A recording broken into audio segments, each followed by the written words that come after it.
Good morning, sir.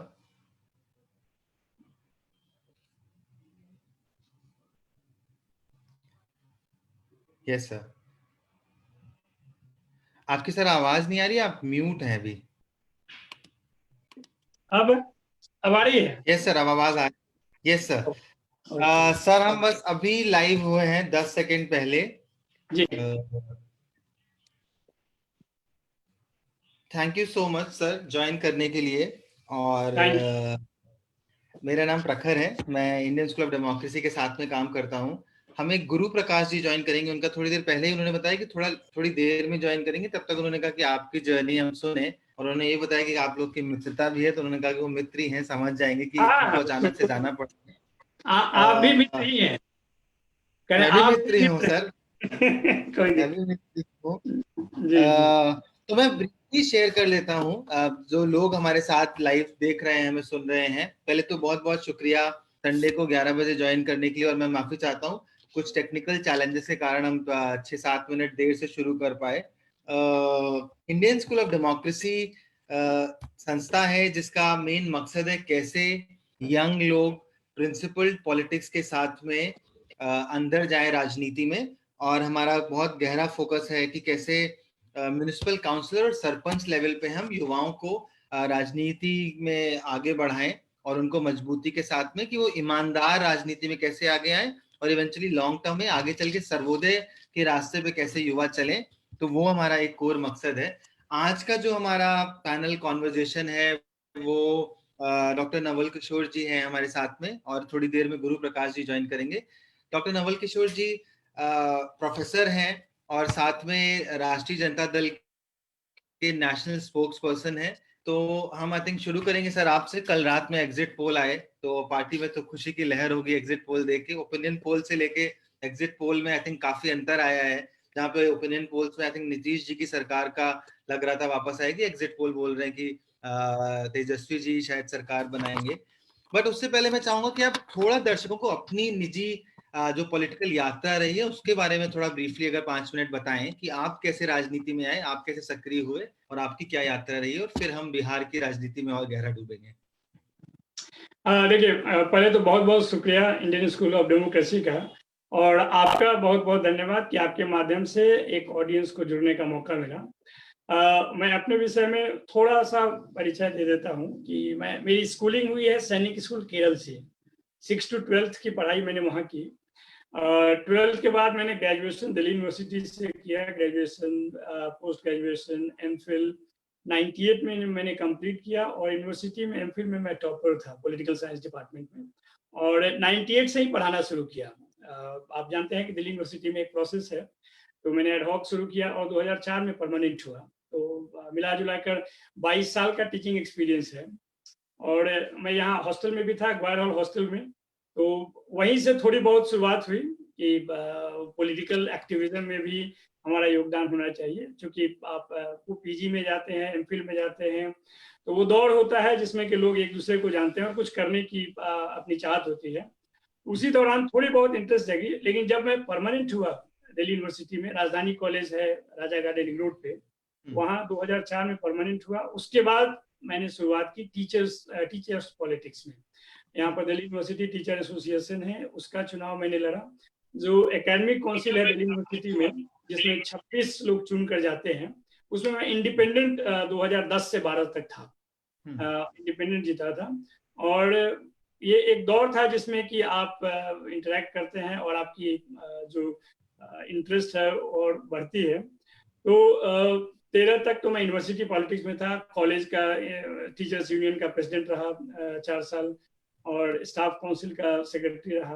तो ये सब दौर चलता रहा। अचानक 2015 में मुझे एक अपॉर्चुनिटी मिला पॉलिटिकल पार्टी के साथ जुड़ने का। तब तक मेरा डायरेक्ट एसोसिएशन किसी पॉलिटिकल पार्टी से नहीं था, मैं इंडिपेंडेंटली कर रहा था। 2015 का जब चुनाव बिहार का दौरा था, चुनाव के दौरान ही मुझे ये मौका मिला कि मैं नेशनल स्पोक्स पर्सन के तौर पे पार्टी को रिप्रेजेंट करूं मीडिया में। और ये बात मैं बता दूं कि लालू जी की पॉलिटिक्स या राष्ट्रीय जनता दल की पॉलिटिक्स जो थी, उससे मैं जुड़ा इसलिए कि मैं बिहार पे ही रिसर्च किया हूँ। पीएचडी मैंने बिहार पे ही किया है, dynamics of caste politics in Bihar, case study of Saran district. और मैंने बिहार के ही एक यूनिवर्सिटी से किया, जयप्रकाश यूनिवर्सिटी है छपरा में, वहां से किया। उस दौरान मैंने बिहार को काफी समझने का कोशिश किया और मुझे ये लगा कि जो 1990 और 2005 का दौर था, जिसमें एक नेता का बहुत अमीर छाप है बिहार के राजनीति में, उसमें सामाजिक न्याय और कम्युनल हार्मनी और एक वंचितों का उभार था। उन चीजों को मैंने अपने पीएचडी में भी लिखने का प्रयास किया और मुझे था कि इनकी राजनीति में एक डिफरेंस है, it is a politics with difference. तो एसोसिएशन आइडियोलॉजिकली था पहले से, लेकिन मौका मिला तो मैंने ज्वाइन किया और उस समय से इस दल में मैं हूँ और एक रिप्रेजेंटेटिव के तौर पे मैं उनको, जैसे आपने भी उन्हीं के रिप्रेजेंटेटिव के तौर पे आपने यहाँ पर मुझे मौका दिया है। यही एक छोटी सी मेरी ये रही है। पता नहीं आपको, ये शायद आपको पता होगा, बट अगर आप सर्च करें आपका नाम तो एक कोई बीजेपी के भी आते हैं, तो वो हाँ, वो काफी। टीचर्स यूनिट से वो हैं वहाँ पे बीजेपी हाँ में, और विधान परिषद के सदस्य हैं जी। हाँ हाँ हमारी भी उनसे आमने सामने हुई है कई बार। हाँ, तो वो आते हैं और लगभग नाम भी सेम है और प्रोफेशन भी थोड़ा थोड़ा सेम है, लेकिन उनके बारे में अलग चीज है और आपके बारे में एकदम अलग है। तो जब मैं लिखता, देखिए मैं लिखता तो हूँ, नवल किशोरी लिखता हूँ, लेकिन आप हाँ जानते हैं कि जो पहचान है वो छुपती नहीं है। और हाँ एक तो आरजेडी की ऐसी पहचान है कि आप जैसे ही जाएंगे तो कास्ट इंडियन सोसाइटी का रियलिटी है, लेकिन कास्ट पॉलिटिक्स से किसी खास बिल्कुल। पॉलिटिकल पार्टी को जोड़ के लोग देखते हैं। लेकिन वो आइडेंटिटी है तो है जी। हाँ, मैं अक्सर जब युवाओं से बात होती है तो बोलता हूँ कास्ट केवल वही उसी को कास्ट से फर्क नहीं पड़ेगा जो अपर कास्ट और प्रिविलेज्ड होगा। उसके अलावा भारत में अगर कोई है जिसको अपनी कास्ट नहीं पता और जो बोले कास्ट आइडेंटिटी नहीं है स्ट्रांग, उसको कहीं ना कहीं वो किसी अलग ही सर्कल में उठ बैठ रहा है, वो रियलिटी से तो बहुत दूर है। तो जी सही देखिए, यूथ को एक बात तो हमें लगता है कि मानना चाहिए कि अगर अगर हिंदू सोसाइटी है तो उसमें कास्ट उसका अभिन्न अंग है, इसमें कोई दिक्कत नहीं है। जो लालू जी की पॉलिटिक्स रही, आरजेडी की पॉलिटिक्स रही, उन्होंने जब भी बात कही तो कास्ट बेस्ड इक्वालिटी की बात की। हालांकि लोगों ने उसको कई तरह अलग अलग नजरिए से देखा है, लेकिन मुझे जो समझ में आती है कि चूंकि जो कास्ट सबसे नीचे है उसको बराबरी में लाने के लिए उसके लिए मुख्य रूप से बोलना पड़ेगा, उसको उसके हितों को लेकर आपको समाज में लड़ना पड़ेगा, और जिसके सामने आप लड़ते हैं वो जाति तौर पे मजबूत है। तो इस तरह की जो कॉन्ट्रडिक्शंस है हाँ। उसमें आप जरूर इन चीजों को देख सकते हैं। दूसरा वो भी है, जब तक हम एक्नॉलेज नहीं करेंगे, स्वीकार नहीं करेंगे कि ये समस्या है, तब तक शायद हम समाधान की तरफ बढ़ेंगे भी नहीं। तो जी पहले तो को स्वीकार करना बहुत जरूरी है कि हमारा देश विभाजित है कास्ट के ऊपर, तो आई थिंक वो बहुत जरूरी है। हम इससे आगे बढ़ते हैं थोड़ा। तो कल जी एग्जिट पोल्स के जब आए तो कैसा रहा, पार्टी के अंदर क्या माहौल है, क्या चल रहा है, और आप लोग को कितना लग रहा था कि ऐसा ही होगा जो एग्जिट पोल कह रहे हैं? देखिए, इस ये चुनाव एक खास तरह का उदाहरण पेश किया है, क्योंकि ये एक तो ये चुनाव जो है एक संकट काल के दौर में इसको कराने का प्रयास किया गया। लेकिन उससे भी खास बात है कि देखिए, बिहार की राजनीति में हमेशा एक ऐसा दौर आता है जिसमें कि हर पॉलिटिकल पार्टी अपनी अपनी बात कहते हैं। यहाँ पे जो इस बार का चुनाव था वो खास इस मामले में था कि बिहार 15 साल तक एक तरह के शासनकाल में था, नीतीश जी के नेतृत्व में था, एनडीए के नेतृत्व में था, और यह मौका था लोगों के पास जो कि देखें कि आखिर 15 साल में परिवर्तन क्या हुआ, जो उन्होंने कहा वो कहां तक गए। और दूसरी तरफ जब आरजेडी को देखते हैं या विपक्षी राजनीति को देखते हैं तो आरजेडी बेशक सत्ता में नहीं रहा है 2005 से, लेकिन आप देखेंगे तो वोट परसेंटेज सीट के मामले में मुख्य विपक्षी दल यही रहा है।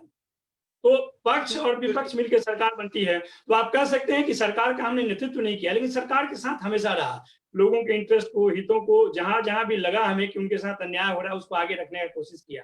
और पिछले 5 महीना 6 महीना का जो दौर है, खास करके आप लॉकडाउन से शुरू करें, माइग्रेंट प्रॉब्लम को लेकर शुरू करें, तो उसमें जितनी भी संस्थाएं रही हैं जिनको बिहार सरकार ने प्रोजेक्ट किया है कि हमने इसमें परिवर्तन लाए हैं, वो सारी संस्थाएं किसी न किसी तरह से चरमराई हुई दिखी।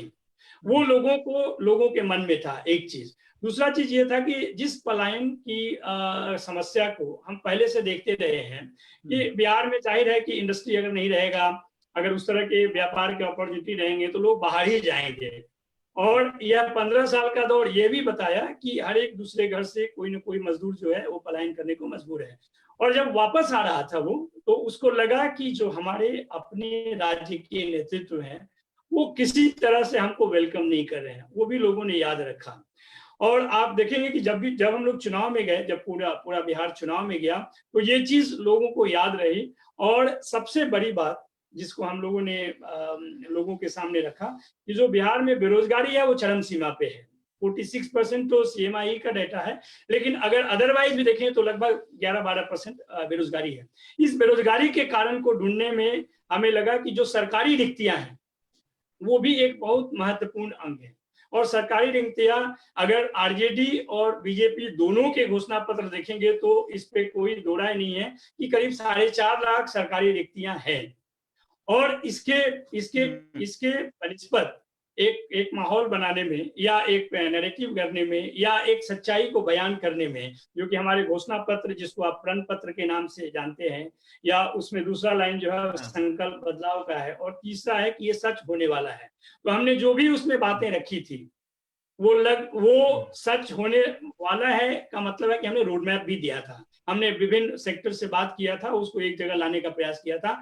और उसके साथ साथ जो हमारे खिलाफ में एक तरह का दुष्प्रचार रहा है, जिसको कि प्रधानमंत्री भी बोलने में कोताही नहीं करते हैं, और भाजपा और जदयू के हर एक नेता बोलता है कि एक दौर था जिस दौर को हम लोग मानते हैं कि वंचितों का उभार था, लोगों को स्वर देने का एक समय था, उसको वो लोग जंगल राज कहते हैं। तो जंगल राज का एक नाम लेकर जो बार बार चुनाव में जाते थे, इस चुनाव में लोगों ने उन चीजों को नकार दिया। ये जो 15 बनाम 15 का या भय बनाम भरोसा का जो सवाल है, वो बाद में बात की जा सकती है। हो सकता है कि वो सच हो, तो उसका दंड उन्हें मिल चुका है। 15 साल वो सत्ता से बाहर है। लेकिन ये जो 15 साल जिसमें कि आपने तत्काल आपने जो शासन किया है उसकी उपलब्धियां क्या है, तो वहां पे हमको लगता है कि जो भी उनकी उपलब्धियां रही हैं वो पुरानी रही हैं। आप बिजली, पानी, सड़क, ये सब आप कहते हैं तो ये 2010 में ये बातें कही जा चुकी थी। जंगल राज 5 में भी बोले, 5 के पहले भी बोलते रहे, 10 में भी बोले, 15 में आप एकाएक शांत हो गए क्योंकि उसमें गठबंधन का परिवर्तन हुआ, फिर 20 में आप वही रट लेकर आते हैं। तो ये उतना प्रभाव नहीं डल पाए और लोग सुनना चाहते थे मुद्दों पे। बिहार की जनता का हम लोग शुक्रगुजार हैं कि मुद्दों को उन्होंने सबसे अहमियत दिया। और तेजस्वी यादव जो कि 251 चुनावी सभाएं की, उनमें उन मुद्दों के साथ लगे लोग या खासकर युवा वर्ग जो था वो एकदम उत्साहित होकर और आमने सामने उनके साथ खड़े रहे। ये एक बहुत बड़ा महत्वपूर्ण पक्ष था बिहार चुनाव में। वहीं से हम लोग को लगता है कि जो रिजल्ट होगा वो पॉजिटिव होगा। देखिए, सर्वे और ओपिनियन पोल में बहुत ज्यादा भरोसा इसलिए नहीं किया जा सकता कि सर्वे का सर्वे सर्वा तो वही लोग होते हैं जो सर्वे करते हैं, सवाल भी उन्हीं के होते हैं, पूछने वाले भी लोग उन्हीं के होते हैं, अंक भी वही देते हैं, विश्लेषण भी करते हैं। लेकिन ये जरूर है कि वो एक रास्ता दिखाते हैं, एक तरीका है जनमत को समझने का। जी, बस एक जो आपने शुरू में बोला, क्योंकि ये पूरा क्राइसिस का समय था और मार्च के तीसरे हफ्ते से शुरू हो गया था लॉकडाउन। वो उस टाइम पे कहा जा रहा था कि तेजस्वी जी काफी समय तक दिल्ली में ही थे। जब अप्रैल मई में काफी जब जनता प्रताड़ित थी, पैदल चल रही थी, तब शायद उतना नजर में नहीं आ रहे थे।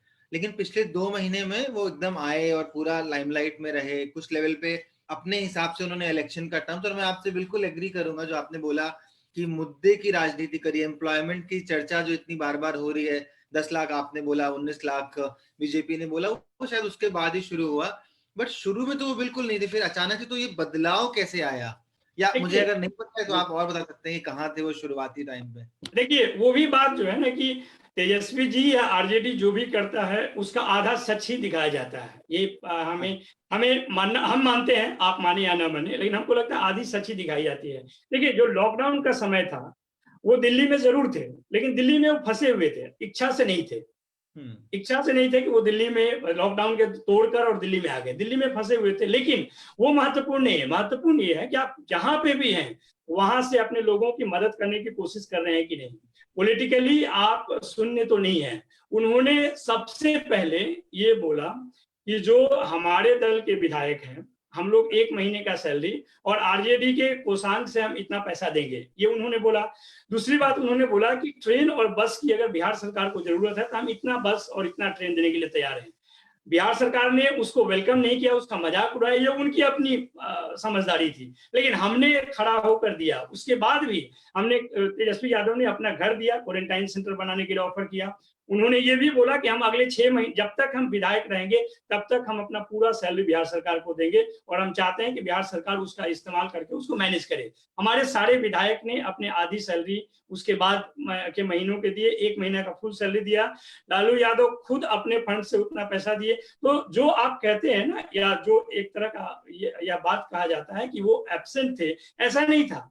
अपने अपने कार्यक्रम से, अपने इच्छा से, अपने एक्टिविज्म से वो जनता के साथ जुड़े थे। जो लोग बाहर में फंसे हुए थे, चाहे विद्यार्थी हो या मजदूर हो, उनको हर तरह से मदद कराने का प्रयास किया। ये बात अलग है कि सरकार के पास साधन ज्यादा होती है और किसी भी राजनीतिक दल के पास, खासकर वो विपक्ष में है, तो उसके पास साधन कम है।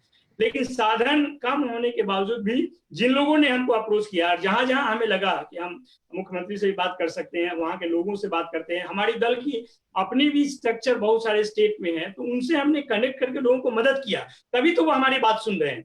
अगर हमने मदद नहीं किया और वास्तव में हम कहीं नहीं होते, हमारे नेता कहीं नहीं होते, तो ये कनेक्ट नहीं होता। बस ये मैं आपके माध्यम से मैं कहना खुद ही चाहता बोल रहा हूँ कि पिछले 2 महीनों में तो जिस तरह से वो एक्टिव रहे हैं, और आपने खुद ही बताया 250 से ज्यादा रैली करी, एक एक दिन में मैं सुन रहा था उनका कहीं इंटरव्यू की, एक दिन में 19 रैली तक करी है, तो वो तो दिखा था पिछले 2 महीनों में। एक चीज जो इस पूरे कैंपेन में काफी साफ झलक रही थी कि शायद लालू जी का अपने पिताजी से उन्होंने एक दूरी बना के रखी। इन टर्म्स ऑफ अगर आप देखें तो पोस्टर्स में भी लालू जी की बहुत बड़ी फोटो नहीं थी, हाँ छोटी फोटो थी, कई जगह सिर्फ तेजस्वी जी की फोटो थी। और कहीं ना कहीं जंगल राज वाला वो जो पूरा कमेंट है वो लगातार आता है कि वापस जंगल राज ना आ जाए। तो क्या ये सोची समझी रणनीति के तहत था? तो क्या क्या क्या था कि लालू जी नदारद थे इस पूरे इलेक्शन में, फोटो के तौर पे भी नहीं थे वो? देखिए, पहली बात तो है कि फोटो की राजनीति में आरजेडी को बहुत विश्वास नहीं है, नंबर 1। नंबर 2, आप कह रहे हैं कि लालू जी की अनुपस्थिति थी। अनुपस्थिति इसलिए नहीं थी कि जब तेजस्वी यादव ने पहली बात आपने कही, वो आपको ध्यान होगा कि करीब 6 महीना पहले उन्होंने ये कहा था कि 1990 से 2005 में हमारी ये उपलब्धि है, सामाजिक न्याय हमारी उपलब्धि है, सामाजिक सौहार्द हमारी उपलब्धि है, वंचितों का उबार हमारी उपलब्धि है। हम कुछ मुद्दों पर हम पीछे रहे, अगर हमारी गलती रही तो हम उसके लिए माफी मांगते हैं। ये उन्होंने बहुत फ्रैंकली बिहार की जनता के साथ संवाद में कहा, एक चीज। और दूसरी बात ये कहा कि वो सामाजिक न्याय का समय था। तो जैसे ही आप कहते हैं सामाजिक न्याय का समय था, लालू जी का चित्र हो या ना हो, वो राजनीति लालू जी की ही थी, जिन्होंने मुखर रूप से उन्होंने कहा कि नहीं, समाज के जो वंचित हिस्से हैं उनको बराबरी का मौका मिलना चाहिए। और इसके लिए उन्होंने बोला भी था कि हमारी कुर्सी रहे या जाए, लेकिन अगर यहाँ के समाज में कोई भेद पैदा करने का कोशिश करेगा तो मैं उसे गिरफ्तार करूंगा। उन्होंने आडवाणी जी को गिरफ्तार किया, लेकिन एक पॉलिटिकल रूप में किया, ये नहीं कि व्यक्तिगत तौर पर उनको गिरफ्तार नहीं किया। एक राजनीति थी जिसके तहत उनको लगा कि अगर ये यात्रा कंटिन्यू रहेगा तो समाज में विद्वेष फैलेंगे और इससे हमारे राज्य को हानि हो सकता है। तो उस राजनीति से आगे बढ़ते हुए तेजस्वी यादव ने खुद कहा कि अब ये आर्थिक न्याय का समय है। और जब आर्थिक न्याय की बात करते हैं तो वो युवाओं की बात करते हैं कि युवा ही देश के भविष्य है, उसकी बात करते हैं। और जब युवाओं की बात करते हैं तो उसमें जात पात नहीं है। तो वो कई बार बोले, इस युवा जिसकी हम बात कर रहे हैं उसमें जात पात नहीं है, धर्म नहीं है। जो युवा अगर एलिजिबल है तो हम उसकी बात कर रहे हैं, वो सरकारी नौकरी के लिए एलिजिबल है। तो मैं इतना वादा कर सकता हूं कि पहले हस्ताक्षर से पहले कैबिनेट की मीटिंग में हम 10 लाख नौकरियों का प्रोसेस शुरू कर देंगे, इसमें कोई दो राय नहीं है। अगर नहीं हुआ तो आप उसके लिए स्वतंत्र है, उसको दंडित करने के लिए पहले भी हमने ऐसा काम किया है। तो इस तरह से उन्होंने जो बातें कही वो लोगों को, खासकर युवाओं को अपील किया, माओं को भी अपील किया, पिताओं को अपील किया कि अगर बेटा कोई नौकरी होता है तो पूरे परिवार का मामला है, माँ बाप सबका है, भाई बहन सबका है। इनफैक्ट उसका अगला जो यात्रा है, शादी का यात्रा है, वो भी नौकरी से जुड़ा हुआ है। तो एक कंप्लीट स्ट्रक्चर में उसको देखा गया। यही कारण है कि लोगों ने उनकी बातों को बहुत ज्यादा पसंद किया। एक चीज जो थोड़ा आप बताइएगा अगर मैं नहीं समझ पाया हूँ, नीतीश जी का एक बहुत ही मजबूत वोट बैंक कहा जाता है कि महिलाएं हैं, क्योंकि उन्होंने कुछ कुछ जो काम किए शिक्षा के अराउंड और अलग अलग काम भी। कहीं ना कहीं अगर मैं पूरा मैनिफेस्टो पढ़ूं या जो उनकी स्पीचेस है 15-20 मिनट वाली जो क्विक स्पीच दे रहे थे, उसमें महिलाओं पे बहुत ज्यादा फोकस नहीं था। एक तो ये पहला चीज। दूसरा, भीड़ में भी ऐसे इन जनरल दिखता नहीं था, दूर से तो जितना दिख सकता है वीडियो के माध्यम से महिलाएं बहुत नहीं दिखती थी। और तीसरा, टिकट भी आपने महिलाओं को सबसे कम दिया है परसेंटेज वाइज, अगर हम तीनों पार्टीज को लें, बीजेपी, आरजेडी और जेडीयू में, तो महिलाओं कहीं ना कहीं क्या ये उतना ध्यान नहीं गया है कि युवाओं पे ज्यादा फोकस रहा है? देखिए नहीं, मैं आपको 3 पार्ट में बताता हूँ। पहली पार्ट तो नीतीश जी का महिलाओं के प्रति जो जो उनकी सोच है, या जिस बात को वो कहते रहे हैं कि हम महिलाओं के लिए बहुत काम किए हैं। देखिए, उन्होंने शिक्षा में परिवर्तन लाया, शुरुआत किया उन्होंने कि बच्चियों को पोशाक दिया, साइकिल दिया और उसको स्कूल तक पहुंचाया। लेकिन जो 15 साल का अनुभव रहा है लोगों का, महिलाओं का या माँ बाप का, वो ये रहा कि जिस स्कूल में गए उस स्कूल में 30% स्कूलों में भवन नहीं है, जो जो कंप्यूटर नहीं है, लाइब्रेरी नहीं है, ऐसी व्यवस्था नहीं है कि वो वहां से पढ़ाई करके और एक जिसको एम्पावरमेंट करते हैं, रियल एम्पावरमेंट करते हैं। एजुकेशन जो है एम्पावरमेंट का सबसे मजबूत जरिया है, तो वो जरिया नहीं बना पाए, वो केवल सांकेतिक किए, उन्होंने सिंबॉलिक किए। दूसरी बात उसमें एक और ऐड करना चाहता हूँ कि जिन शिक्षकों का उन्होंने बहाली किया, पूरा बिहार जानता है कि जो बहाली का तरीका था वो था कागज लाओ नौकरी पाओ। और आज भी आप देख सकते हैं कि 76% जो शिक्षक हैं जिनकी बहाली उन्होंने की है वो अप्रशिक्षित है, मात्र 24% प्रशिक्षित शिक्षक हैं। तो आप समझ सकते हैं कि जो एलिमेंट्री एजुकेशन या सेकेंडरी एजुकेशन है उसका हालात क्या होंगे। 2005 में जो बच्चा पहली क्लास में गया, 2017 आते आते तक आप रिजल्ट देखिए कि 70% बच्चे फेल करते हैं। तो आप जिस चीज को कहते हैं ना कि उन्होंने बच्चियों को आगे बढ़ाया, तो वो एकदम अपूर्ण था, इनकम्प्लीट एजेंडा था। दूसरी बात यह है, उसी तरह से जो शराबबंदी उन्होंने लागू किया, उन्होंने बोला कि मैंने किसी भाषण में किसी महिला को देखा ये बोलते हुए और इसलिए लागू किया। आपने लागू तो जरूर किया, लेकिन इम्प्लीमेंटेशन का जो अनुभव रहा है, आम लोग बिहार में समझते हैं कि शराब जो है वो होम डिलीवरी है। आम लोग को मालूम है कि इसमें गरीबों को ही फांसा जाता है, जो मजबूत लोग हैं और जो खासकर शराब माफिया हैं उनका एकदम दरवाजा खुला हुआ है। तो ये सब उनके नेगेटिव में गया। इस अब 15 साल के बाद लोग ये विश्वास नहीं करेंगे कि आप क्या करना चाहते हैं, आपने क्या किया है, वो आकलन के आधार पर रहा है।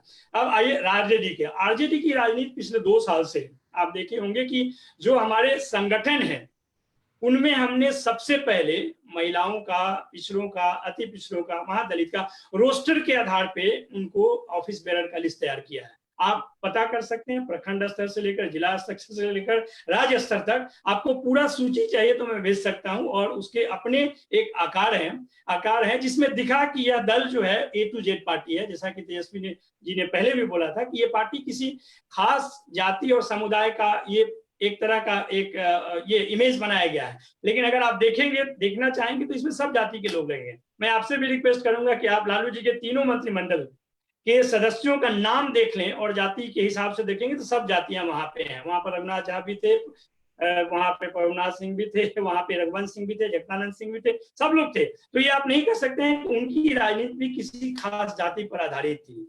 ये अलग बात था, महिलाओं पे ज्यादा था। मैं बोल रहा हूँ जैसे टिकट भी जो दिया गया है। ठीक है, तो महिलाओं पे जो लोग हम देखिए, हमने पिछले बार भी 101 में जिन महिलाओं को टिकट दिया वो सब लोग जीत कर आए। 10 जो महिलाएं थे वो जीत कर आए और वो हर समाज के हर हिस्से को रिप्रेजेंट करते थे। ये बात अलग है कि आप जो कहना चाहते हैं कि उतना हिस्सा नहीं मिला, कम हिस्सा मिला, तो हमारा दल जो है एक प्रक्रिया में है और उसमें सबको उसकी हिस्सेदारी सुनिश्चित करने का कमिटमेंट पहले से है और वो आगे हम करते रहेंगे। नीतीश जी के कमिटमेंट में हमें कुछ कमी दिखता है जो हमने बताया आपको।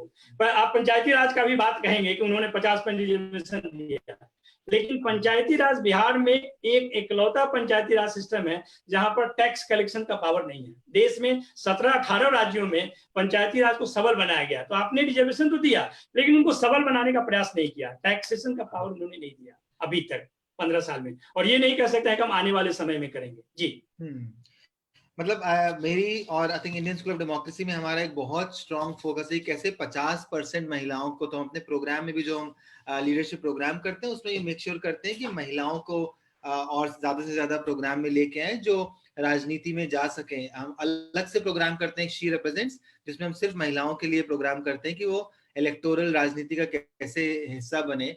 और इसलिए मेरा आई थिंक गुजारिश रहेगी कि महिलाओं को ज्यादा से ज्यादा लाना चाहिए। उसमें आप देख सकते हैं एक उम्मीदवार हमने मुखिया को बनाया है, रितु जायसवाल जी को, परिहार विधानसभा क्षेत्र से, जिनको मुखिया में अवार्ड मिला है राष्ट्रीय स्तर पे। तो हमें जहां तक संभव होता है हम उनको एकोमोडेट करने का कोशिश करते हैं। ये दौड़ है, ये चलेगा अभी।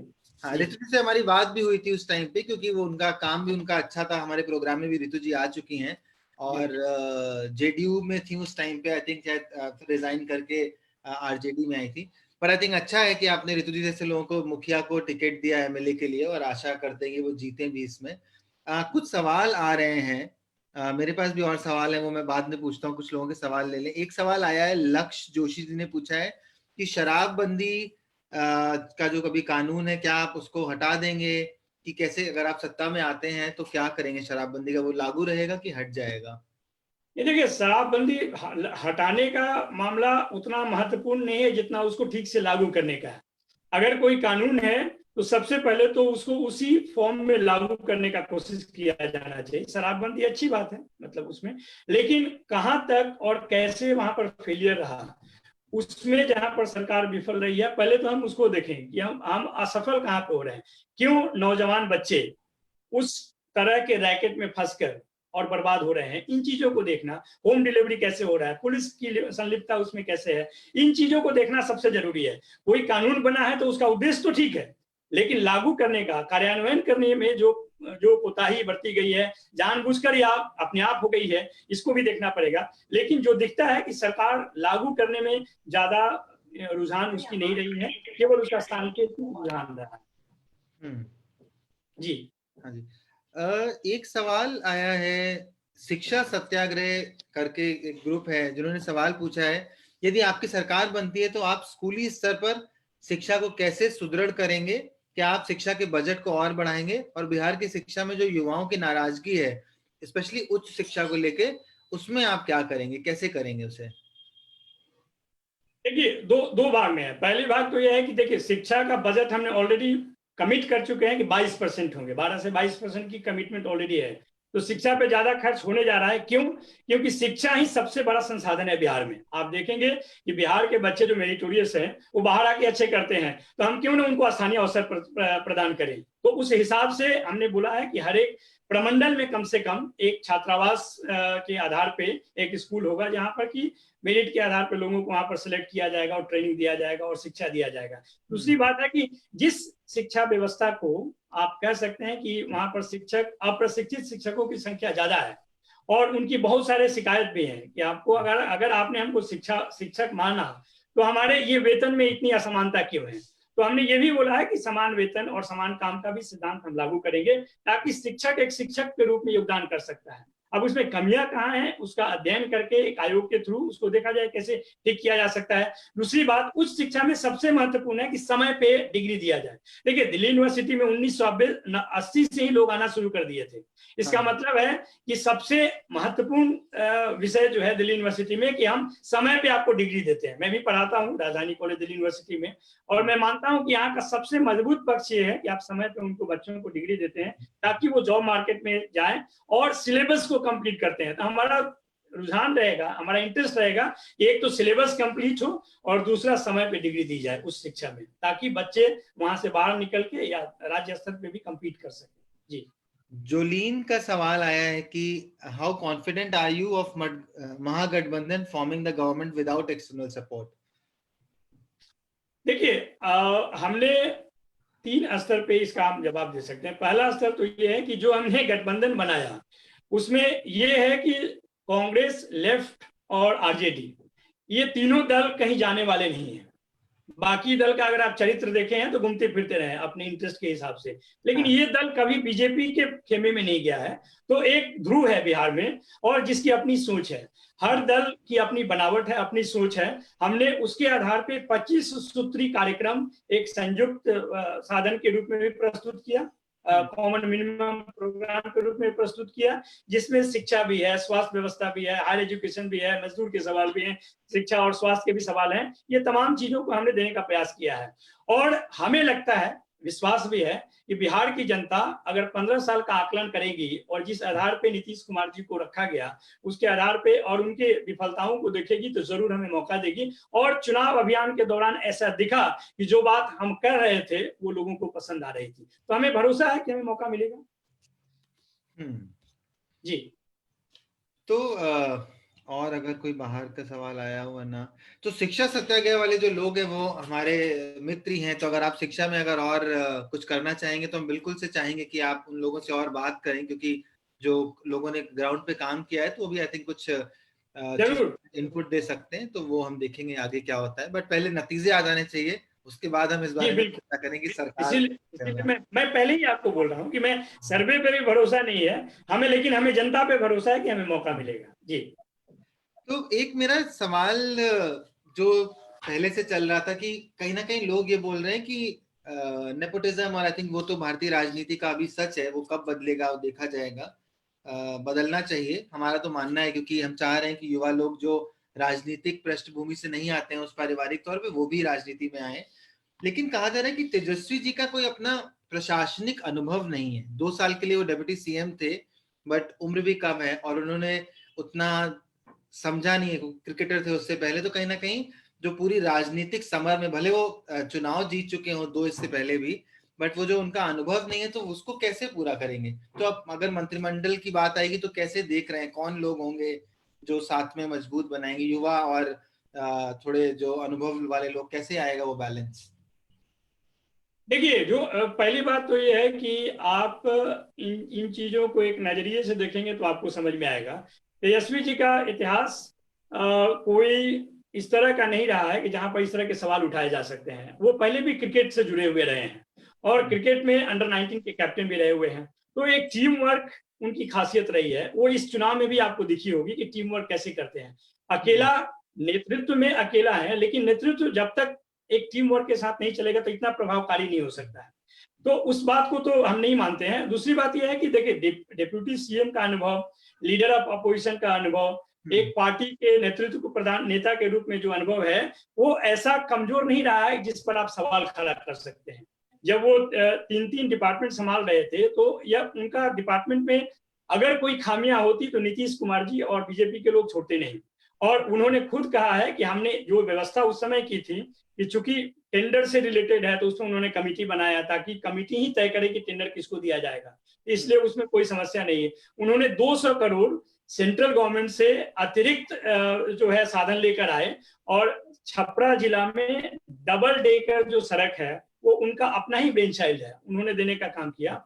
लीडर ऑफ अपोजिशन के रूप में अगर आपको याद होगा तो उनका पहला भाषण चर्चित रहा, जिन्होंने बीजेपी के लोग, जेडीयू के लोग भी बोले कि सरकार तो हमारे पास आ गई, लेकिन आरजेडी के पास एक नेता मिल गया जो उनका विधानसभा में भाषण था। तो ऐसा नहीं है कि समय समय पर उन्होंने इस बात को यह दिखाया नहीं है कि उनके पास परिपक्वता भी है, अनुभव भी है, और सबसे बड़ी बात है वो सीखने के लिए तैयार है।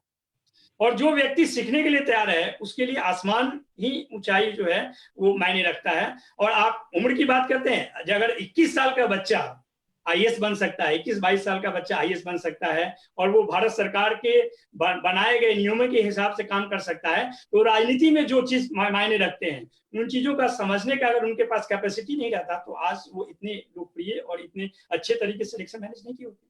इन चीजों को इस नजर से आप देख सकते हैं। बाकी तो समय आएगा तो फिर आकलन का भी मौका मिलेगा। एक सवाल आया है राजन मखीजानी की तरफ से कि दूसरे राज्यों में कौन से राज्य हैं जिनसे आपको लगता है कि कुछ मॉडल सीखने को मिलेगा, या जिनसे आप कुछ मॉडल ले सकते हैं, ऐसे कौन से देख रहे हैं? क्योंकि जब आप मैनिफेस्टो बना रहे होंगे तो आपने देखा होगा और कहाँ पे क्या अच्छी चीजें हो रही हैं, बेस्ट प्रैक्टिसेस, तो कोई आपके नजर में? देखिए, बिहार एक अनोखा राज्य है, ये आप भी मानेंगे। और अगर अरविंद नारायण दास का किताब पढ़े होंगे रिपब्लिक ऑफ बिहार, तो उन्होंने एक आर्टिकल 1998 में ही लिखा था, मैं उस समय पोस्ट एमफिल कर रहा था, India in the image of Bihar. उनका मानना यह था कि अगर बिहार को ठीक किया जाएगा तो इंडिया ठीक हो सकता है, उसका प्लेसमेंट ऐसा है।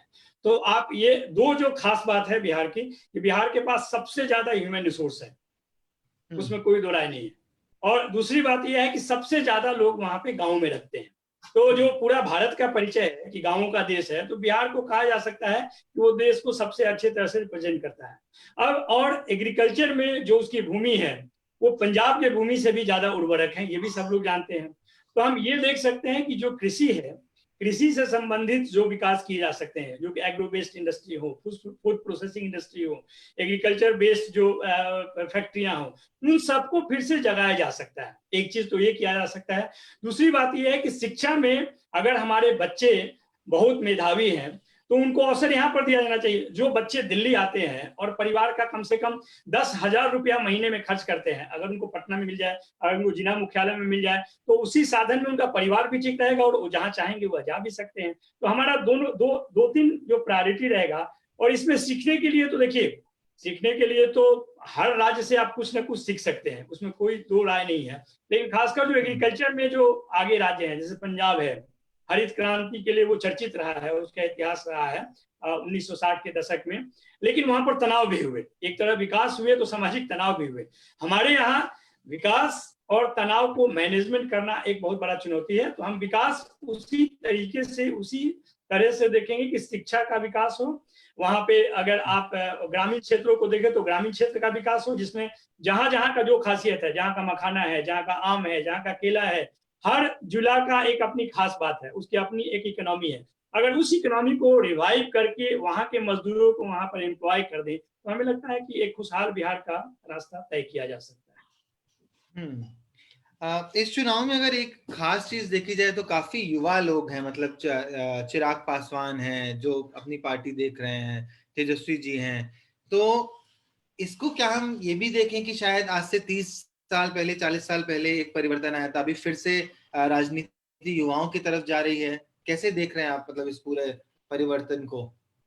ये देखिए, ये बात तो सही है कि जो 74 से निकले हुए नेता थे वो अपने उम्र के ढलान पे हैं, इसमें कोई दो राय नहीं है। हर हर हर व्यक्ति का और हर दौर का एक अंत होता है, तो वो अपने अंतिम चरण पे है। नीतीश जी बोले भी कि ये मेरा अंतिम चुनाव है, तो शायद संकेत और चीजों के अलावा ये भी होगा कि मैं 71 साल का हो गया हूँ, अब शायद अगला चुनाव नहीं लड़ पाऊंगा, तो ये संकेत देना चाह रहे थे। लेकिन सबसे खास बात यह है कि जो राजनीति है वो कंटिन्यूटी में चलता है। अगर तेजस्वी यादव नेतृत्व कर रहे हैं तो ये उसी दल का नेतृत्व कर रहे हैं ये जो 1997 में बनी और जिसके नेतृत्व लालू यादव ने किया। और उनके राजनीति की जो खास बात थी उसके आधार पे उसको एक आगे कदम पर ले जाने का कोशिश कर रहे हैं और नई परिस्थितियों और चुनौती को स्वीकार करते हुए, उसको एकोमोडेट करते हुए एक राजनीतिक परिवर्तन और लोगों के साथ जुड़ाव भी प्रदर्शित कर रहे हैं, ये हम कह सकते हैं।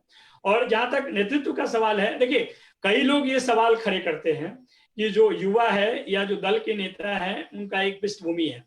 पृष्ठभूमि कभी नेगेटिव नहीं होती है। अगर आप किसी परिवार में हैं तो भारतीय परंपरा में तो परिवार एक बहुत ही पवित्र संस्था है। आप अगर पिता है तो अपने पुत्र की अच्छाई को जरूर चाहेंगे कि आगे निकले। और जहां तक राजनीति का सवाल है उसमें तो सबसे बड़ा परिवार जनता है। जनता तय करती है कि ये आगे जाएंगे या नहीं। कई लोगों के बेटे को रिजेक्ट कर दिया है। क्या लालू जी खुद चुनाव नहीं हारे हैं? क्या बहुत बड़े बड़े नेता चुनाव खुद नहीं हारे हैं? ये तो जनता तय करती है। तो इसमें परिवार को जोड़ के देखना हमें लगता है कि वो ठीक नहीं होगा। और जो लोग देखते भी हैं तो एक तरफा देखते हैं। अगर बीजेपी देखती है तो शिरोमणि अकाली दल को भूल जाती है, उनके साथ में बीजेपी है उनको भूल जाते हैं। कई सारे दल हैं। आप अगर भारतीय राज्य में राज्यों की चर्चा करें, उड़ीसा देखें, आंध्र प्रदेश देखें, तमिलनाडु देखें, हर जगह आपको कोई ना कोई ऐसा दल मिल जाएगा जहां पर कंटिन्यूटी में जा रहा है। हम लोग उसको मानते हैं कि कंटिन्यूटी में कोई किसी का पुत्र है इसलिए नहीं है, कोई इसलिए है क्योंकि उस राजनीति को आगे बढ़ा रहा है और लोगों का उसमें विश्वास है। जी गुरु जी हमारे साथ में हैं। बहुत बहुत शुक्रिया गुरु ज्वाइन करने के लिए। अभिनंदन है मेरे तरफ से भी। और हमारे हैं नवल जी? नवल जी ठीक हैं? नमस्कार। ठीक है। और आपसे मिलकर बहुत अच्छा लगता है, आपको सुन के भी अच्छा लगता है। अरे नहीं नहीं, हम लोग मिलते रहते हैं। प्रखर जी ने बोला कि भाई वो आ रहे हैं तो मैं प्रसन्न हुआ। मैंने कहा चलिए, बढ़िया व्यक्ति को बुलाए हैं आप वहां से। नहीं नहीं, अरे आपके संपर्क में जो आता है वो बढ़िया हो जाता है, इसलिए संपर्क महत्वपूर्ण है। ना ना ना ना, संपर्क में रहा जाए नवल भाई। जी जी जरूर जरूर। तो गुरु मेरे मित्र भी रहे हैं, मित्र भी हैं साथ में, भाजपा के नेशनल स्पोक्स पर्सन के साथ साथ। तो गुरु बधाई हो। पहले तो आप अभी आई थिंक पिछले महीने ही नेशनल स्पोक्स पर्सन बने और तुरंत ही बिहार इलेक्शन। तो कैसा रहा ये पूरा अभी अनुभव बिहार इलेक्शन का as a spokesperson? Election तो आपने कई देखे होंगे, बट पार्टी की एक बड़ी जिम्मेदारी के साथ में कैसा अनुभव रहा आपका ये? उतना बुजुर्ग इनको नहीं बनाइए, अभी नए हैं और युवा हैं।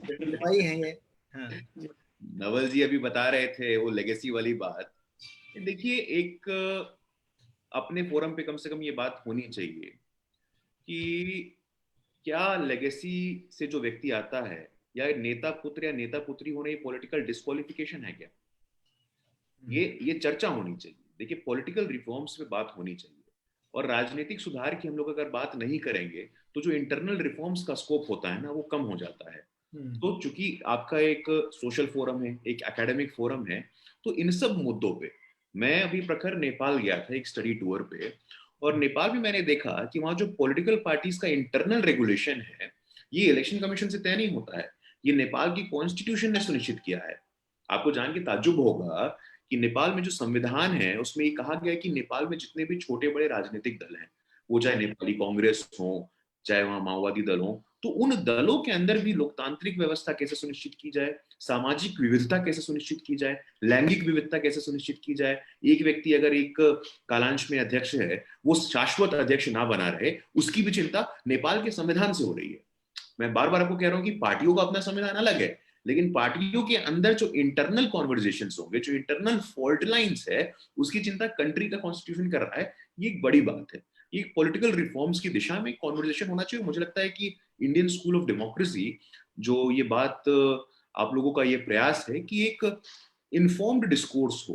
पॉलिटिक्स में बहुत सारी पुरानी बातें, पुरानी चीजें अब नहीं चलने वाली हैं जब तक आप पॉलिटिक्स ऑफ आइडियाज की बात नहीं करेंगे। देखिए, ओल्ड इज गोल्ड का अपना अलग महत्व है। जो हमारे सोशियोलॉजिकल जर्निंग्स हुए हैं over the course of the last 7 decades, the evolution of our constitution, the evolution of our political economy, the evolution of the political parties, that is something which is extremely important. So conversations around social justice, conversations around economic justice, my friend Naval ji is here, तो उनकी party, और मतलब मुझे लगता है कहीं हद तक वो स्वीकार भी करेंगे इस बात को कि जो राजनीतिक दल आज तक, ठीक है, सामाजिक न्याय का मुद्दा 90 के दौरान एक बड़ा मुद्दा बन के उभरा, अगर वो भी आर्थिक न्याय की बात करने को मजबूर हुए हैं, तो ये उभरते भारत की तस्वीर है, उभरते समाज की तस्वीर। अब जो समाज का जो युवा है, मैं यहाँ विश्वविद्यालय पढ़ाता हूँ, नवल जी दिल्ली विश्वविद्यालय पढ़ाते हैं, तो जो एस्पिरेशंस ऑफ यंग इंडिया या एस्पिरेशंस ऑफ यंग बिहार है, it is not very traditional. He wants to be entrepreneurial, he wants opportunities. वो मतलब पुरानी बात नहीं रही कि हमारी मांगे पूरी हो चाहे जो मजबूरी हो, उससे आगे बढ़ करके देश के हित में करेंगे काम, काम के लेंगे पूरे दाम। तो इन मुद्दों पे बातचीत होनी चाहिए। और जहां तक मेरा पर्सनल जर्नी का भी सवाल है, आपने मुझसे कहा था, अब बहुत तो मतलब अविस्मरणीय और अद्भुत तो नहीं है, स्वयं अगर घोषित कर दूंगा तो ये उचित होगा नहीं, लेकिन हाँ, एक प्रकार का, चूंकि राजनीतिक परिवार में था तो बचपन से राजनीति देखी मैंने। और मेरे पिताजी अभी भाजपा में, लेकिन उन्होंने शुरुआत अल्ट्रा लेफ्ट से की थी, तो उनकी जर्नी बहुत इंटरेस्टिंग है। उनकी जो ट्रेजिक्ट्री है, वो अपने युवा काल में अल्ट्रा लेफ्ट से जुड़े, फिर उसके बाद मजदूर संघ से हम लोग काफी प्रभावित हुए। जो भारतीय मजदूर संघ है, अपने संघ का ही एक एफिलिएट है that takes care of the trade unions. You would be surprised to know that is the world's largest trade union, world's largest trade union, and the sort of scale and magnitude on which it operates, it's massive. It was established by Dantupan Thengri ji, who has done a phenomenal work in terms of economic thought. His book Third Way is a very important book. मतलब अक्सर जो हम लोग left और right के bracket में फंस जाते हैं ना, तो इंडियन कॉन्टेक्स्ट में ये फिट नहीं बैठता है। मतलब या तो extreme capitalism, extreme communism, extreme socialism, Bharat के परिप्रेक्ष्य में हमें देखने की जरूरत है कि इंडियन कॉन्टेक्स्ट में क्या है। अब हम लोग अभी चीन को देख रहे हैं, तो capitalism with Chinese characteristics, socialism with Chinese characteristics, उन मुद्दों पे बातचीत हो रही है। तो भारत के परिवेश में, भारत के परिप्रेक्ष्य में ऐसी कौन सी सोच है? तो एक अंत्योदय का विचार आता है कि नहीं भाई, पंक्ति में खड़ा हुआ अंतिम व्यक्ति वो हमारे कल्पना के केंद्र में होगा। Whenever we make any policy, we should think of the person who's standing in the last line.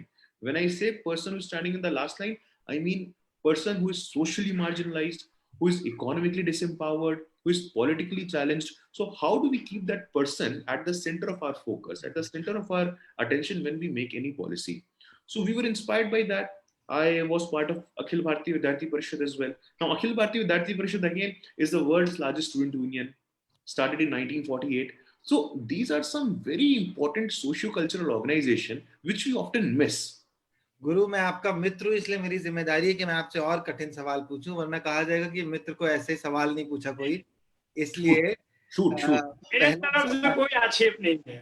हाँ, मतलब आई थिंक, मुझे लगता है अगर मित्रता है तो और उसमें कड़ाई होनी चाहिए, जिससे कि ऐसा है प्रखर, ये पहला डिबेट है जब हम और नवल जी एक दूसरे को हस्तक्षेप और हैकल नहीं कर रहे हैं।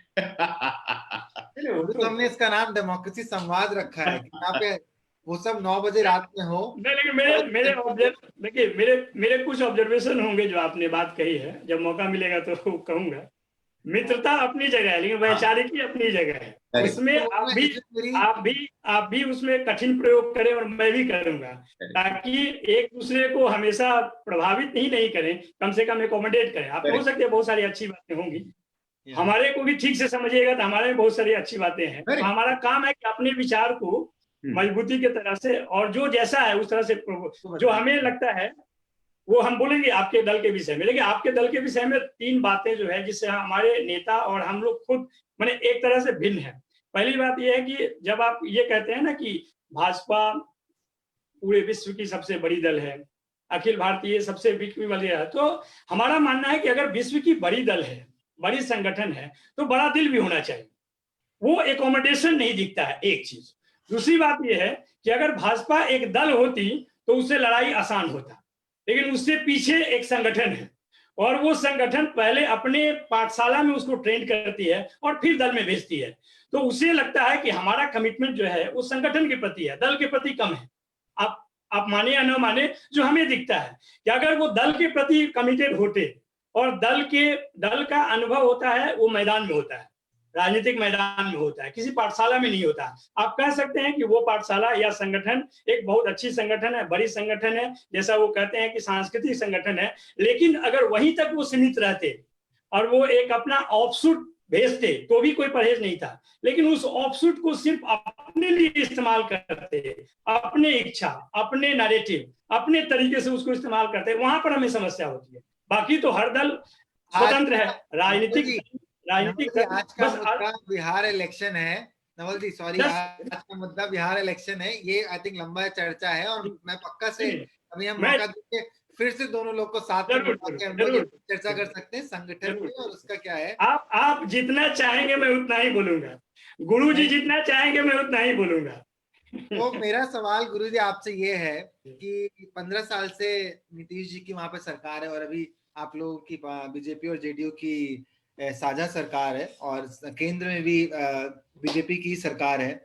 अभी जो कल एग्जिट पोल्स आ रहे हैं वो दिखा रहे हैं कि शायद ये सरकार बनने के चांसेस कम है। ओपिनियन पोल शुरू में अलग थे, तो आप कैसे देखते हैं इस पूरे एग्जिट पोल के नियम को? और दूसरा जरूरी सवाल ये भी कि आपने उसको एक्सेप्ट किया है एज अ पार्टी की, ऐसा कुछ लहर चल रही है, या अभी आप इंतजार कर रहे हैं पूरी तरह से 10 तारीख को?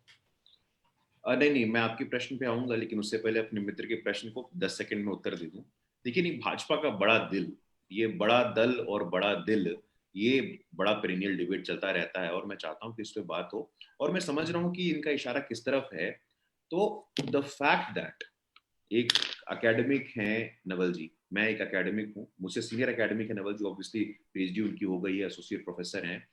तो आज दो एकेडमिक बिहार जैसे प्रदेश में अपने अपने दलों का नेतृत्व कर रहे हैं, ये एक बुनियादी परिवर्तन है।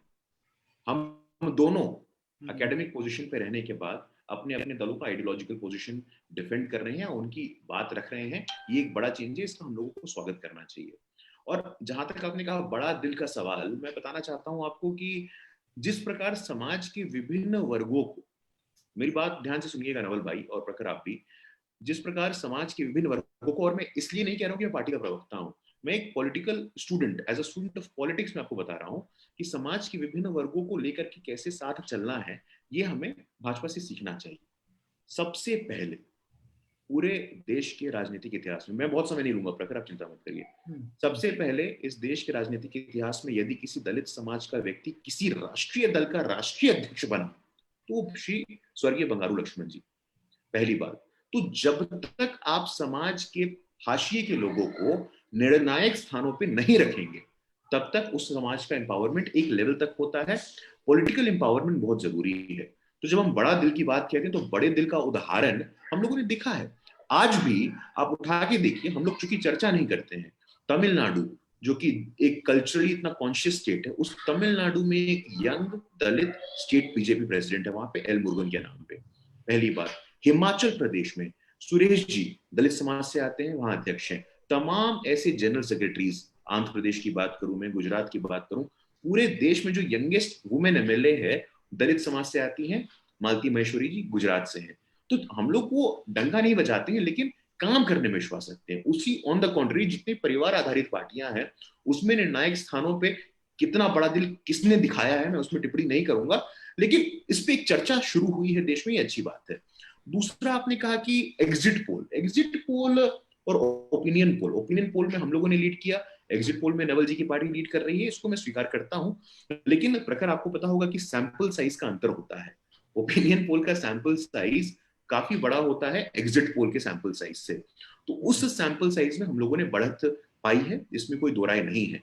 Jharkhand 2014 exit poll wrong, Bihar 2015 exit poll gone wrong, UP 2017 exit poll gone wrong, Gujarat 2017 exit poll gone wrong, Karnataka 2018 exit poll gone wrong, Lok Sabha 2004 India shining, NDA की सरकार बन रही है, 9, 14, 19 किसी ने भी नहीं देखा था कि किस लेवल पे लोगों का जो रिफ्लेक्शन है, जो लोगों की आकांक्षाएं हैं वो सामने आएगी। तो एग्जिट पोल पे किस हद तक भरोसा करना या अपने कन्वीनियंस के अनुसार भरोसा करना, ये एक राजनीति का विषय है। अलग अलग राजनीतिक दल अलग अलग समय पे इसमें अपनी निष्ठा जताते रहते हैं। लेकिन एक बात मैं आपको बताना चाहूंगा कि वोट परसेंटेज की बात, अभी जो रिसेंट पास का चुनाव है हमारा लोकसभा का चुनाव, उसमें 2019 के लोकसभा चुनाव में जो भाजपा का और जदयू का कंबाइंड वोट शेयर था, 2019 के लोकसभा चुनाव की बात कर रहा हूं जो रिसेंट चुनाव है, 46% का, अराउंड 46%। इसमें अपने भाजपा का 23.58% था, जेडीयू का 21.81% था, which comes to 46%. And at the same time, the vote share of Mahagठबंधन, RJD was 15.36% and Congress was 7.70%. तो उनको जोड़े तो करीब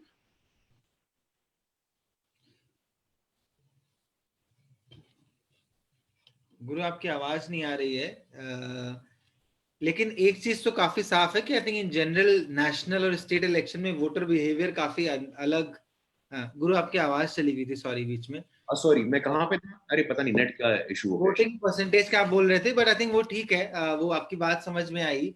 मेरी बात पूरी हो गई थी, मतलब कहाँ तक मैं पूरा हाँ, आपने वोटिंग परसेंटेज बताया कि भाई एग्जिट पोल वाला तो गलत, अलग बात होगी, और बाकी वोटिंग परसेंटेज भी जो 2019 का था वो अलग था।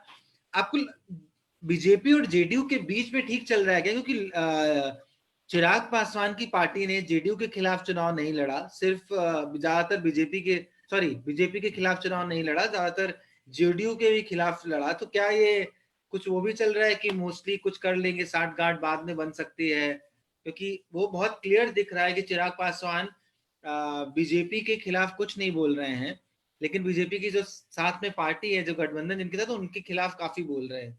तो ये अंदर क्या चल रहा है दोनों पार्टीज में? नहीं देखिए प्रखर, ऐसा है कि चिराग पासवान की जहां तक बात है, पिछले 20 वर्षों में लगभग 4 चुनाव लोक जनशक्ति पार्टी ने लड़ा है।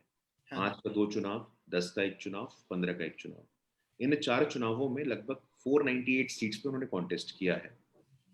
वो मात्र 44 बार विक्टोरियस हुए हैं, तो उनका सक्सेस रेट मात्र 9% का है। हाँ। तो हमारे दृष्टिकोण से चिराग पासवान जी और लोक जनशक्ति पार्टी बहुत ही इनसिग्निफिकेंट प्लेयर है इन चुनावों में। तो कहीं से भी कोई साठ घाट का प्रश्न खड़ा नहीं होता है। उनकी महत्वाकांक्षाएं शायद असीमित हो गई होंगी, और हमारे राष्ट्रीय अध्यक्ष ने, देश के गृह मंत्री ने बार बार ये स्पष्ट किया है, यहाँ तक कि देश के यशस्वी प्रधानमंत्री ने भी कहा है कि भाजपा का, जदयू का, हम का और वीआईपी का, इन चारों पार्टी का साथ में जब मिलन होता है तो वो एनडीए बिहार में बनता है। इसके अलावा किसी प्रकार का अरेंजमेंट या किसी प्रकार के अंडरस्टैंडिंग का कोई प्रश्न खड़ा ही नहीं होता है। इसलिए आप निश्चिंत रहिए, चुनाव के बाद भी मैं 2005 में आपका ध्यान आकर्षित करना चाहूंगा, नवल भाई को याद होगा 2005 में भाजपा के पास जो विधायकों की संख्या थी वो नीतीश जी के पार्टी से अधिक थी, लेकिन देश के पॉलिटिकल लेक्सिकन में जो गठबंधन धर्म का शब्द आया है, गठबंधन धर्म हम लोग लेकर के आए हैं। हम लोगों ने गठबंधन धर्म का वैल्यू किया और नीतीश जी को उनके कम विधायकों के बावजूद उनको विधायक बनाया। इस बार भी 10 को हमें पता चल जाएगा क्या स्थिति होगी। यदि हाइपोथेटिकली भाजपा की विधायकों की संख्या अधिक होती है जदयू से, तब भी हम लोगों ने कहा है, हम लोगों का कमिटमेंट है कि पिछले 15 वर्षों का जो क्लीन गवर्नेंस है, पिछले 15 वर्षों का जो डिलीवरी है अलग अलग सोशल इकोनॉमिक इंडिकेटर्स पे, उसकी बात मैं कर सकता हूँ, एजुकेशन में, इंफ्रास्ट्रक्चर पे, रूरल कनेक्टिविटी पे, हर फ्रंट पे हम लोगों ने लीड किया है। तो नीतीश जी के नेतृत्व में ही हम लोगों ने चुनाव लड़ा है, और नीतीश जी ही अगर सरकार बनती है तो हमारे मुख्यमंत्री होंगे। ऐसा लग रहा है क्या गुरु कि युवा लोगों पे ज्यादा जनता का मन आ रहा है, ना कि बुजुर्ग लोग, जैसे नीतीश जी का भी अभी 3 टर्म हो चुके हैं, 70 साल छू रहे हैं। तो ऐसा लग रहा है क्या कि लोग की चॉइस युवाओं के प्रति ज्यादा है और इसलिए तेजस्वी के साथ में ज्यादा खड़े हो रहे हैं? नहीं, देखिए अभी ये कहना बहुत स्पेकुलेटिव है, और बिहार का जो वोटर है उसकी राजनीतिक चेतना बड़ी ही अद्भुत है, बड़ी अविस्मरणीय है। तो एक ये I would not paint it with the same brush, अभी वो कहना उचित नहीं होगा। लेकिन आपको ये समझना चाहिए कि 1990 में एक ऐसा कालांश आया था। 1990 में हम देखते हैं कि एक प्रकार से पॉलिटिकल पावर एक दूसरे जनरेशन में शिफ्ट हुआ था। तो उन सब विषयों पे अभी बात करना थोड़ा प्रीमेच्योर होगा।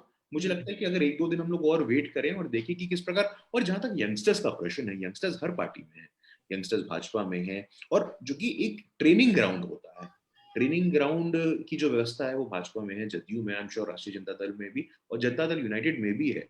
तो हर पार्टी में स्कोप रहता है यंग लीडरशिप का। And I'm happy that this has become a subject of our conversation, not only in terms of Bihar, but in terms of national politics as well. नहीं तो देश में जो युवा कहलाते हैं 50 वर्षीय राहुल गांधी जी, कम से कम वो तमगा उनसे हटेगा, और वाकई जो युवा है, जो कि यूनाइटेड नेशन का डेफिनेशन है युवा का, उन तक बात आएगी। तो ये अच्छी बात है, ये परिवर्तन एक अच्छी दिशा में है। एक सवाल आई थिंक अब दोनों लोगों से ही है, क्योंकि 12:02 हो गए हैं। ये सवाल आया है, तो इंडियन स्कूल ऑफ डेमोक्रेसी के को ध्यान में रखते हुए, क्योंकि हमारा एक बड़ा फोकस है कि कैसे युवा लोग ईमानदार राजनीति का हिस्सा बने और सकुशल आगे बढ़े, और आने वाले अगले 20-30 सालों में आई थिंक गुरु आपका भी समय रहेगा, आप भी अभी अर्ली 30s में हैं, चिराग भी है, तेजस्वी भी है, और बहुत सारे युवा लोग राजनीति में कहीं ना कहीं आना चाह रहे हैं, और वो दिखना शुरू हुआ है कि बहुत सारे लोग इच्छुक हैं। लेकिन टिकट बंटने में आज भी बहुत ही ऐसे बादल छाए रहते हैं, पता नहीं चलता है कब किसको टिकट मिलेगा। रितु जायसवाल, जिनकी मैं अभी हम थोड़ी देर पहले बात कर रहे थे, जो उनको परिहार से आरजेडी ने टिकट दिया, पहले जेडीयू में थी, फिर उन्होंने रिजाइन किया, उसके 2 दिन बाद आरजेडी ज्वाइन करी और टिकट भी मिला उन्हें। वो क्लैरिटी कभी नहीं होती कि क्या है, और उसका कोई क्राइटेरिया होना भी बहुत मुश्किल है। कुछ है क्या समीकरण अंदर आप लोग जो शेयर करना चाहेंगे, जो युवा दर्शक हमारे देख रहे हैं, कि क्या तरीका होता है टिकट डिस्ट्रीब्यूशन का? दोनों लोग से सवाल है, नवल जी आपसे भी और गुरु आपसे भी। मैं बोलूं या गुरु जी से बुलवा लीजिए पहले, क्या दिक्कत? ठीक है, नहीं मतलब जैसा मैं, देखिए ये सवाल जो है, हाँ ये सवाल जो आपका है प्रखर, मुझे लगता है कि हम लोग, और मैं आश्वस्त हूँ कि नवल जी भी अपने आप से ये प्रश्न करते होंगे कि हम लोग राजनीति में क्यों हैं। मतलब, और हर बार मैं, प्रखर आपको जान के आश्चर्य होगा, हर बार मैं अपने आप से ये प्रश्न पूछता हूँ तो हर बार मुझे अलग अलग उत्तर मिलते हैं। एक तो कोरोना काल में हम लोगों ने देखा, कोरोना काल में जिस प्रकार बड़ी संख्या में बिहार में प्रवासी श्रमिक आए, और उससे भी बड़ी संख्या में जो बिहार का युवा था, irrespective of his political affiliation, वो बिहार का युवा बाहर निकला, और बिहार के युवा बाहर निकल करके उसने ये सुनिश्चित किया कि पटना के बाईपास पे वो चाहे गुड़ की व्यवस्था हो, ग्लूकोज की व्यवस्था हो, दवाइयों की व्यवस्था हो, ये सुनिश्चित किया उसने। तो पॉलिटिक्स में क्यों आना, राजनीति में क्यों आना? और बार बार हम लोग ये भी सोचते हैं कि भाई राजनीति में आएंगे तो अर्थनीति बनाएंगे, विदेश नीति बनाएंगे, और एक राजनीति है गली और नली की। तो बार बार अपने आप से ये, मैं अगर आपके माध्यम से इंडियन स्कूल ऑफ डेमोक्रेसी के स्टूडेंट्स अगर इन बातों को सुन रहे होंगे, तो हमेशा अपने आप से ये प्रश्न करो आप कि राजनीति क्यों करनी है। क्योंकि 5 लेवल पे मैं जानता हूं कि पॉलिटिक्स ऑपरेट करता है। पॉलिटिक्स का पहला जो लेवल है ऑपरेशन का, वो अपने आप से जैसे आप आत्ममंथन करते हो और बार बार आपको उत्तर पाते हो। दूसरा होता है परिवार पे, क्योंकि आपके परिवार में और अपने राजनीतिक महत्वाकांक्षाओं में एक समन्वय कैसे बनाना। तीसरा होता है अपनी राजनीतिक पार्टी में, अपनी राजनीतिक पार्टी में आपका क्या एवोल्यूशन है। चौथा होता है विपक्षी पार्टी से, जहां हम और नवल जी बात कर रहे हैं। और पांचवा होता है जब आप हेड ऑफ स्टेट बन जाते हैं तो दूसरे हेड ऑफ स्टेट से पॉलिटिकल अंडरस्टैंडिंग होती है। तो 5 लेवल पे ये कॉन्वर्जेशन होता है, 5 लेवल पे ये स्ट्रगल मैं कहता हूँ कि आदमी को रहता है। और इन 5 लेवल को पार करके ही आप फाइनली अपने पॉलिटिकल प्रीमियर पोजीशन पे आप पहुंच सकते हो, अगर आपने ऐसा इन 5 स्टेजेस को तय किया है अपने आप से, परिवार से, अपने राजनीतिक दल से, विपक्षी राजनीतिक दल से, और अगर आप हेड ऑफ स्टेट बन जाते हैं तो फिर दूसरे हेड ऑफ स्टेट से किस प्रकार का आपका पॉलिटिकल अंडरस्टैंडिंग होता है। तो ये 5 लेवल का कॉन्वर्सेशन हमेशा जारी रखना चाहिए, बहुत इंपॉर्टेंट है। जहां तक टिकट डिस्ट्रीब्यूशन का बात है, तो मैं दोबारा आपको नेपाल की तरफ लेकर के जाना चाहूंगा कि नेपाल में पॉलिटिकल पार्टीज का, क्योंकि आज देश में कोई भी पॉलिटिकल पार्टी है वो लोग परम्यूटेशन कॉम्बिनेशन देखते हैं और ये स्वाभाविक है। सोशल अरिथमेटिक को देखना, टैलेंट को देखना, जेंडर डाइवर्सिटी को देखना, सोशल डाइवर्सिटी को देखना, ये बहुत इंपॉर्टेंट है और हर राजनीतिक दल को देखना चाहिए कि भाई हमारा कौन विनेबल कैंडिडेट है और उसको हमें सपोर्ट करना चाहिए। इसमें किसी प्रकार की दो राय नहीं होनी चाहिए।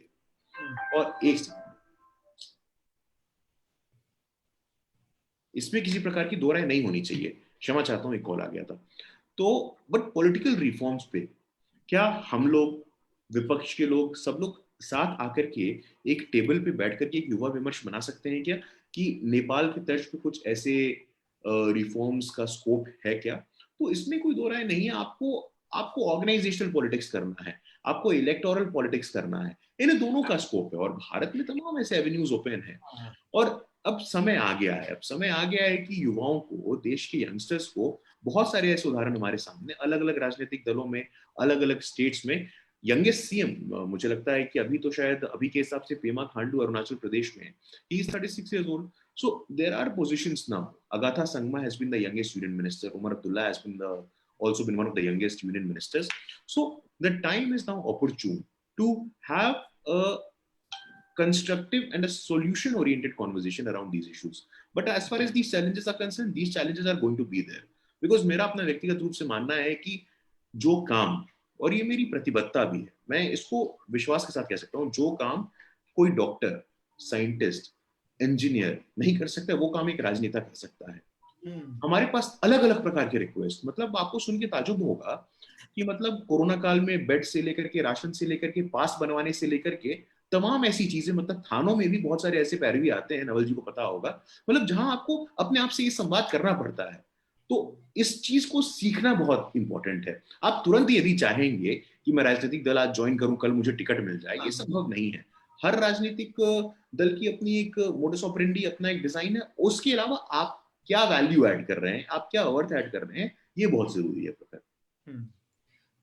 धन्यवाद गुरु। मैं बस, नवल जी आप शेयर कर दीजिए, फिर हमें एक बस मैं 1 मिनट में अपनी बात रख दूंगा इस पे, क्योंकि एक अलग भी डिबेट है। देखिए, जब युवाओं की राजनीति में भागीदारी की बात पर विचार किया जाए तो दोनों में अंतर देखना चाहिए। पहली बात तो यह है कि पॉलिटिक्स और पावर में अंतर युवाओं को समझना चाहिए। अगर आप पॉलिटिक्स करना चाहते हैं या पावर पाना चाहते हैं, इन दोनों में उनको एक समझदारी में अंतर होनी चाहिए युवाओं को। क्योंकि हम लोग अब युवा नहीं रह गए, लेट 40s में हैं, पढ़ाते हुए 20-22 साल हो गया, तो अब ये नहीं कह सकते कि हम युवा हैं, लेकिन युवा के साथ निरंतर जुड़े हुए हैं, उनकी आकांक्षाओं को, इच्छाओं को समझने की कोशिश करते रहते हैं। तो पहली बात तो युवाओं को ये समझ बनानी पड़ेगी कि पॉलिटिक्स और पावर में अंतर है, एक चीज। दूसरी बात है कि पॉलिटिक्स को आप प्रोफेशन के रूप में देखते हैं या सर्विस के रूप में देखते हैं, इसमें भी अंतर स्थापित करना चाहिए। जैसे मेरा मुख्य सर्विस शिक्षण ये है, मैं शिक्षा में हूं, इसलिए मेरे लिए प्रोफेशन नहीं है, ये सर्विस है। अगर जो लोग केवल सर्विस के रूप में देखते हैं, उनको जरूर ये अधिकार है कि उनको टिकट मिलनी चाहिए और उस हिसाब से उनको कंस्टिट्यूएंसी में काम करना चाहिए, ताकि लोकल रिपोर्ट उनके फेवर में आए और पॉलिटिकल पार्टी उनको कंसिडर कर पाए। केवल ये कहे कि गुरुजी अमरनाथ किशोर जी बहुत टैलेंटेड हैं, एबल हैं, इनको टिकट मिलना चाहिए, तो हमको लगता है ये फॉल्स थिंकिंग है और ये हैलुसिनेशन है। ऐसे हैलुसिनेशन में जो युवा नहीं है, उनके लिए राजनीति एक तरीका हो सकता है कि वो इन चीजों को समझ के करेंगे। तो हमें लगता है कि हर राजनीतिक दल ज्यादा से ज्यादा उनको एकमोडेट करने की कोशिश करती है और यही कारण है कि राजनीतिक दल एक निरंतर रूप में आगे बढ़ती रही है।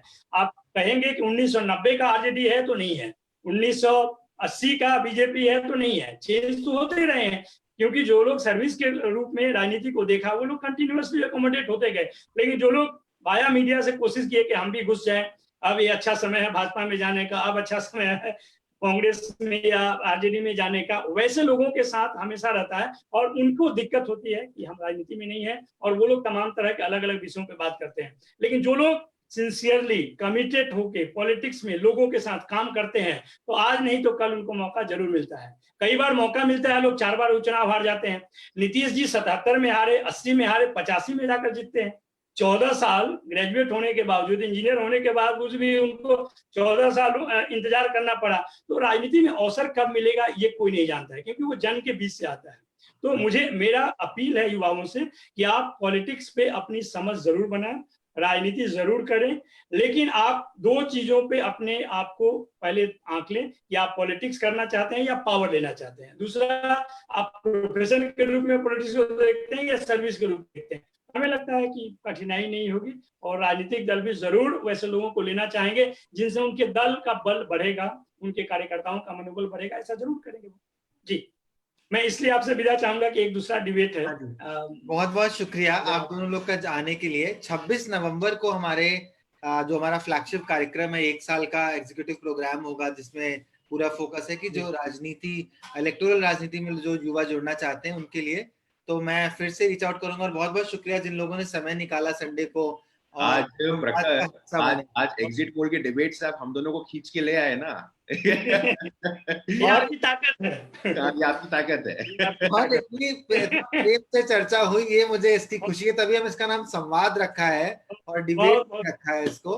बहुत है कि हम टीवी पे भी ऐसे ही संवाद देखें आगे चल के। बहुत बहुत शुक्रिया दोनों लोग का आने के लिए। बहुत बहुत धन्यवाद बाकी लोगों का जिन्होंने ज्वाइन किया हमको आज। शुक्रिया।